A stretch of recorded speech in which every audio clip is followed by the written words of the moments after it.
Saudações, vigia das pessoas. Estamos vendo a série Classe VIP. Essa série tem por objetivo estudar a Bíblia diariamente. A gente estuda a Bíblia diariamente, todo dia.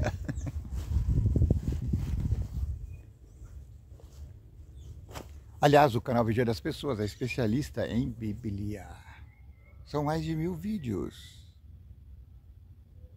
feitos de modo bem simples, como simples eu sou, mas de maneira bem assertiva. Nesse trimestre, o trimestre de inverno, nós estamos estudando o livro de Êxodo. E a gente usa... vou colocar esse galinho aqui sobre você para você parar de balançar, tá bom? Porque você está numa árvore. Aí, ó, parou um pouco.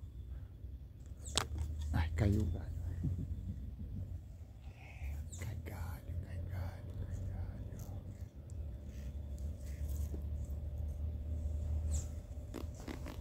Ó, galho, fica quietinho aí, vai. Isso, parou? Tadã, parou! A gente usa esse guia de estudo aqui, cujo nome é Lição da Escola Sabatina. Nesse trimestre de inverno, nós estamos falando do livro de Êxodo. Hoje nós estamos na lição 7. A lição 7 está falando sobre a água, o pão da vida e a água da vida. Quem é o pão da vida? Quem é a água da vida? O apóstolo São Paulo diz Jesus Cristo, porque é Ele quem estava guiando o povo no deserto. Jesus acompanhava o povo. Jesus era aquela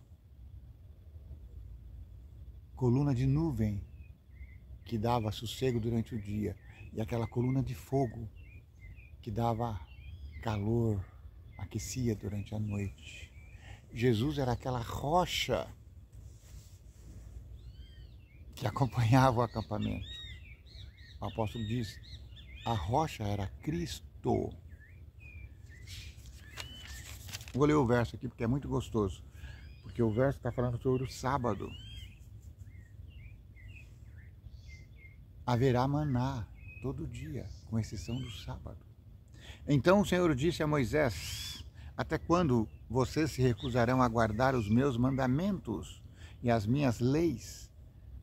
Os meus mandamentos e as minhas leis são um só. Vejam, diz o Senhor deu a vocês o sábado, por isso ele no sexto dia lhes dá alimento para 2 dias. Cada um fique onde está. Ninguém saia do seu lugar no 7º dia. Assim o povo descansou e no 7º dia descansa. Assim o povo descansou e no 7º dia repousou. Êxodo, capítulo 16, verso 28 ao 30. Nós já falamos das águas amargas, nós falamos das codornizes e do maná. E hoje, já falamos da água na rocha também, não é? A rocha era Cristo. Deus disse na primeira vez, bata na rocha. Moisés feriu a rocha e a água apareceu. Na segunda vez que eles passaram naquela mesma rocha, Deus disse, fale a rocha e ela te dará água. Só que Moisés, irado com o povo, desceu a madeirada na rocha. Por acaso eu sou Deus de vocês? Pá! Bateu na rocha e falou, tô aí água para vocês. E a rocha se tornou água e a fonte se abriu. Mas Deus reprovou a atitude de Moisés, porque a segunda vez era para falar para a rocha. Jesus Cristo vai sofrer uma única vez.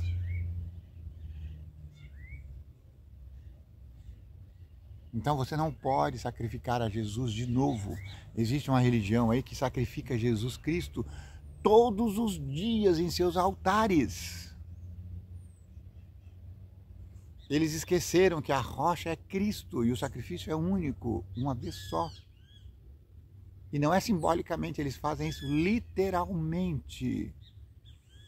Eles arrancam Jesus do céu numa coisa que eles chamaram de transubstanciação. E Jesus Cristo é sacrificado a cada vez. Tanto é que eles falam o sacrifício do ritual. M-I-S-S-A. Hoje, quarta-feira, 13 de agosto do ano jubileu. E as maritacas continuam cantando. Ó, o Vem Te Vi! Se você não gosta desse conteúdo, pelo menos dê o seu like. Por causa desse som maravilhoso da natureza. Por causa dessa visão translumbrante. Essa imagem bucólica, campal. Hoje nós vamos falar sobre Jetro. Quem era Jetro? Jetro era o pai da esposa de Moisés. Era o sogro de Moisés. Até quero aproveitar aqui para falar um pouquinho sobre isso. Você deve respeitar o seu sogro e a sua sogra, como se eles fossem os seus próprios pais. Na lei brasileira não existe a figura do ex-sogro. Se você casar 10, é cumulativo. É igual o alumínio quando você... Sabe, as pessoas cozinhavam no alumínio. Então aquele alumínio vai ficando no corpo da gente, é cumulativo. Então se você casou uma vez, você tem uma sogra. Se você separou, você tem uma ex-mulher e uma ex-sogra? Não. Você tem uma ex-mulher e você tem 2 sogros. Você casou de novo? Casou 10 vezes? Você tem 9 ex-mulheres. Uma esposa e 10 sogros. Portanto, quando você lê o mandamento que fala honra teu pai e tua mãe para que se prolongue os dias dele aqui na terra, você tem que honrar seus sogros também. Independentemente se você está ainda com a filha deles ou não. Ou filho, né? Você sabia dessa informação? Anote aí. Se inscreva no canal, vai. Deu gostei ou não gostei pro YouTube, ó. Tanto faz se você gostou ou não gostou. O importante é que você se manifestou. Compartilha. Por falar em manifestação, eu estou gostando da manifestação daquele youtuber Felca. Eu não sigo ele, eu não assisto as coisas dele. Fiquei sabendo ontem que ele é humorista. Meio sem gração, mas tudo bem. E ele fez um vídeo falando sobre a adultização de crianças. Eu já tinha ouvido alguma coisa sobre esse Ítalo dos Santos, e ele já estava sendo processado várias vezes, mas ele sempre conseguia se esquivar. Agora, depois do vídeo do Felca, graças ao Felca, o canal dele no Instagram, perfil, foi banido por hora.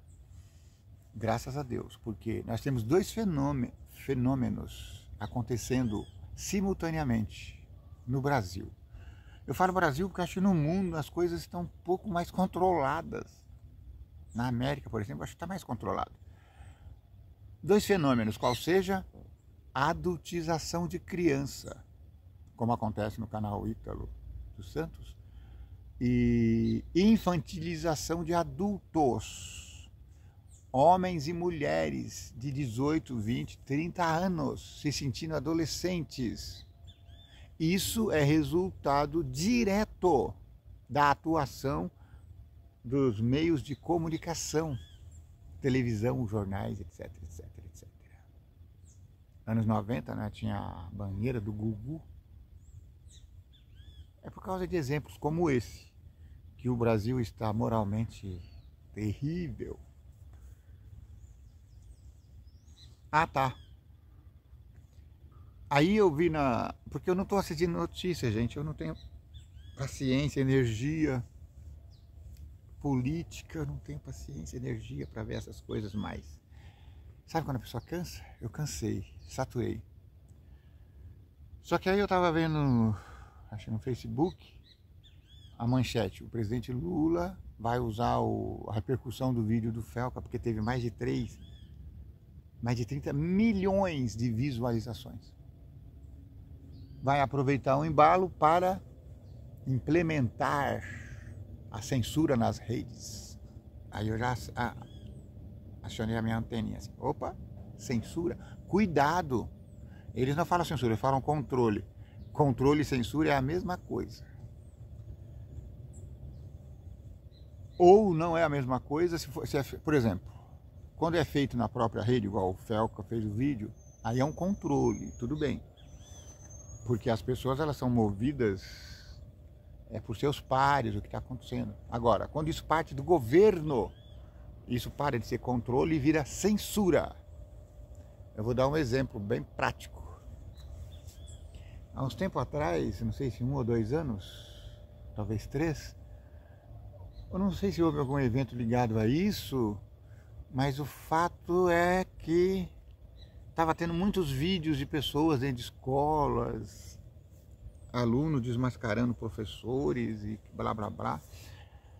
E aí fizeram um levante lá na Câmara para fazer uma lei para proibir os celulares na escola. Hoje é proibido os celulares na escola. Ou seja, controle, censura. Quem tem que decidir se o seu filho vai levar o celular para a escola ou não, são os pais. O pior é que essa proibição, ela pega desde a escola primária até o que é o objeto dessas leis, o ensino fundamental, o médio e superior. Porque agora está proibido o aluno, seja ele de qual grau for, usar o celular na escola, graças aos nossos queridinhos deputados. Tá vendo? Uma lei que poderia ser boa, usada contra a própria população. Outra lei que poderia ser boa, que é usada contra a própria população, é o ECA, Estatuto da Criança e do Adolescente. No começo, essa lei seria muito boa, usada para as crianças. Então, a lei deveria chamar Estatuto da Criança e englobar pessoas com, no máximo, 10 anos. 9,99 anos. Só que aí ele virou Estatuto da Criança e do Adolescente. E o adolescente engloba os homens de 13, 14, 15 anos, 16, 17, 18 anos. Homens criminosos sendo tratados como crianças. E eu não sei, mas eu tenho a impressão que é só no Brasil que acontece isso. Nos Estados Unidos, por exemplo, não acontece. Lá, se uma criança cometeu um crime, a mulher tem 10 anos, cometeu o crime, matou o pai, prisão perpétua. Quiçá o desvivamento. Então você precisa ter senso crítico para observar essas coisas e saber quando está sendo usado a seu favor e quando está sendo usado contra você. O Brasil está numa situação periclitante. Por si só, ele não conseguiria resolver os seus problemas se não fosse o governo americano interferir. Só que nesse ponto eu acho, vou até fechar a lição um pouquinho. Nesse ponto eu achei muito magnífico a atuação do governo americano. Porque ele interferiu nas políticas brasileiras, tanto de segurança, economia, justiça, sem interferir. Então não há de se dizer, interferência, não há de se dizer isso. Por quê? A lei Magnitsky, ela não atua sobre cidadãos brasileiros. Vou repetir. A lei Magnitsky não atua sobre os cidadãos brasileiros. A lei Magnitsky impede que cidadãos americanos, sejam empresas ou pessoas físicas, entram em contato com pessoas, inclusive brasileiros, que estejam relatados, arrolados na lista Magnitsky. Tanto é que não se trata de um tribunal, é apenas um procedimento técnico. Eles, que a lei Magnitsky faz? Ela pune instituições criminais, ditadores. Ela foi criada em 2012, parece, para punir ditadores ao redor do mundo. Inclusive o nome Magnitsky é por causa desse jornalista russo, Magnitsky. Ele foi perseguido. Então nós temos um brasileiro nessa lista. Eu acho que tem instituições também. Então o brasileiro, aí, o juiz da Suprema Corte Brasileira está nessa lista. Por que ele foi colocado nessa lista? Porque ele está agindo como ditador dentro do Brasil e ousou ditatoriar pessoas lá na América, cidadãos americanos, empresas americanas. E por isso a lei Magnitsky. Então a lei Magnitsky, ela não fere a nossa soberania, porque ela não é lançada sobre nós, ela é lançada sobre os americanos. Pessoas físicas americanas, pessoas jurídicas americanas. A lei só fala pessoa americana, acho que lá não tem a diferenciação entre pessoa jurídica e física. Então, graças a Magnitsky, que eu chamo de magnífica, graças à lei magnífica, eu estou vendo uma luz no fim do túmulo. Quem sabe agora avança a anistia, quem sabe agora avança o impeachment do AM. Moisés foi visitado por Jetro, seu sogro, que também é chamado de Reuel, Êxodo 2:18. Jetro trouxe consigo a esposa de Moisés, Zípora, e seus 2 filhos, Gerson e Eliezer. Gerson é o primogênito. Quando Moisés ouviu que eles estavam chegando, saiu e foi lá receber. Claro, hospedagem não é, hospitalidade, não é? Leia Êxodo capítulo 18. Quais importantes etapas da história da nação aconteceram nesse momento?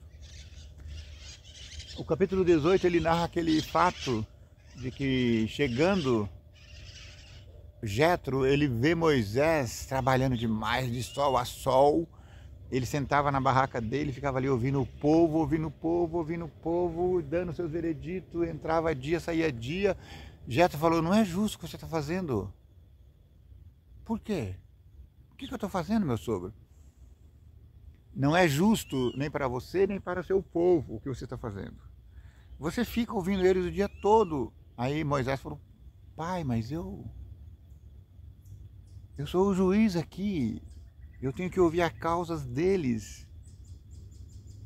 Aí Jetro deu um conselho sábio a Moisés. Ele disse, Moisés, para de querer carregar o mundo nas costas.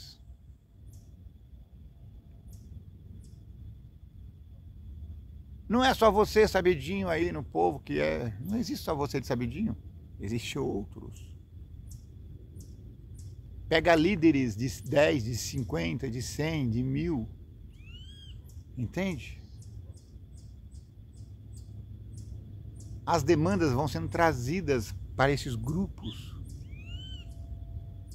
E no final você vai resolver só as questões mais relevantes.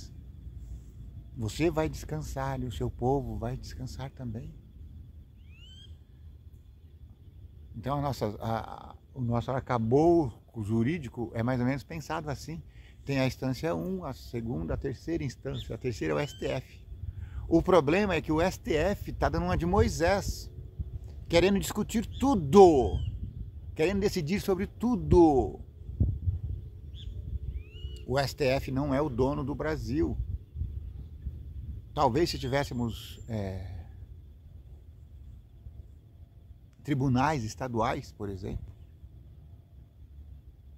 com força para decidir em cada estado, talvez o nosso país estivesse melhor.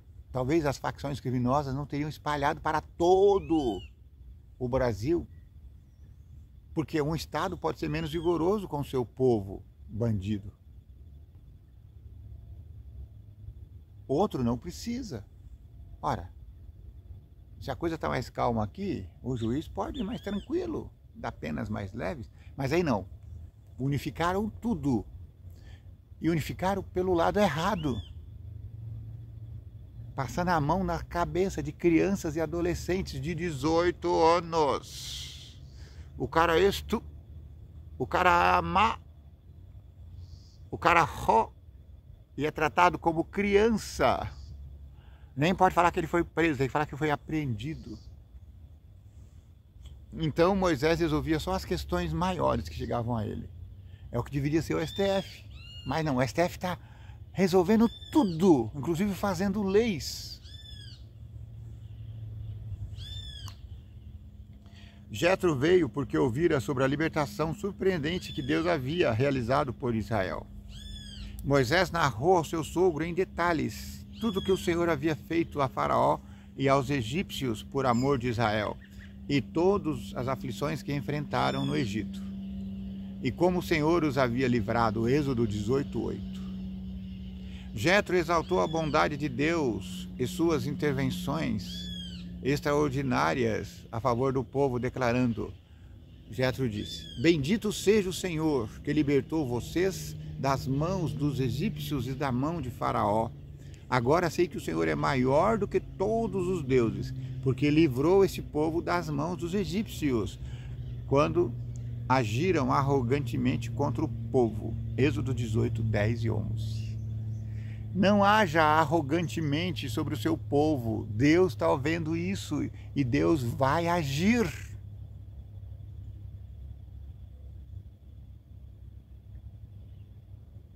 Jetro, ele era sacerdote em Midian. Só não sei se ele era sacerdote de Deus, acho que era, não sei. Ou se era algum deus pagão egípcio. Vemos aqui um exemplo de como Israel deveria ser uma testemunha para o mundo de quem é o verdadeiro Deus e do que ele pode fazer para o seu povo. Ao mesmo tempo que Jetro aprendeu sobre Deus, ele próprio tinha algo a oferecer ao povo de Deus. O que Jetro ofereceu ao povo de Deus? Sabedoria. A sabedoria não está só dentro da igreja. Não é só a sua igreja que salva, meu amigo. Não é só a minha igreja que salva. A sabedoria de Deus, ela está disponível a todos os terrenos. Ouça o seu companheiro, o seu colega, o seu amigo, o seu irmão da escola, do trabalho. Não é porque ele não comunga da mesma fé que você, que ele não pode ter inspiração. Jetro veio e usou de conselhos sábios. Então aceite os conselhos de pessoas sabidas, sejam elas religiosas ou não. A sabedoria vem de Deus. Moisés precisava organizar o sistema legal de Israel, com base em princípios justos e imparciais. Ele também precisava de juízes dedicados e fiéis, pessoas íntegras. Jetro sabiamente enumerou as seguintes qualificações: pessoas que temem a Deus, pessoas confiáveis, porque senão você coloca um tirano lá, ele acaba com a justiça. Pessoas que odiassem o ganho desonesto. Não vá achar juízes no meio dos políticos. Geralmente quem está inclinado à política, o Senhor, eu estou sendo raso aqui.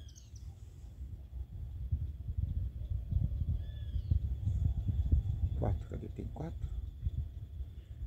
Não, não tem 4. Então essas pessoas foram nomeadas, pessoas capazes, de caráter, pessoas líderes. Eram líderes de 1000, de 100, de 50 e de 10. Assim, a carga de Moisés seria reduzida. Ele poderia se concentrar em problemas mais relevantes e o povo seria bem servido. O STF deveria se debruçar em questões constitucionais, não em pendengas políticas. O STF não deveria interferir politicamente para libertar um preso, condenado, comprovado sua culpa. Moisés aceitou o sábio conselho de Jetro, Êxodo 18, 24, e nomeou líderes para diferentes funções administrativas, Deuteronômio 1, 9 até 18. É importante que haja a hierarquia. O que faz mal para nosso Brasil hoje é esse excesso de burocracia. Essa burocratização eterna que para você faltar um pum, você tem que pedir licença para alguém. Moisés poderia ter ignorado aquele idoso e dito a ele que não se preocupe, Deus está comigo. Está tudo dominado aqui. Ele falou, não, seu conselho é sábio. O que aprendemos com a disposição de Moisés de ouvir os conselhos de seu sogro? Isso que eu acabei de falar. A sabedoria no homem vem de Deus.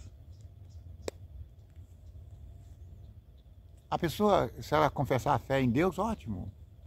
Mas não são todos que confessam a fé em Deus, que têm a sabedoria de Deus. Tem pessoas que não são da igreja, que são até chamados de ateus, mas têm a sabedoria de Deus. E podem ter conselhos bons para a educação, para a saúde, para a segurança, para a política. Obrigado pela fineza. Que o vigia das pessoas te abençoe e te guarde. Que o vigia das pessoas tenha misericórdia de ti. Que o vigia das pessoas faça resplandecer o teu rosto sobre ti. Que o vigia das pessoas te dê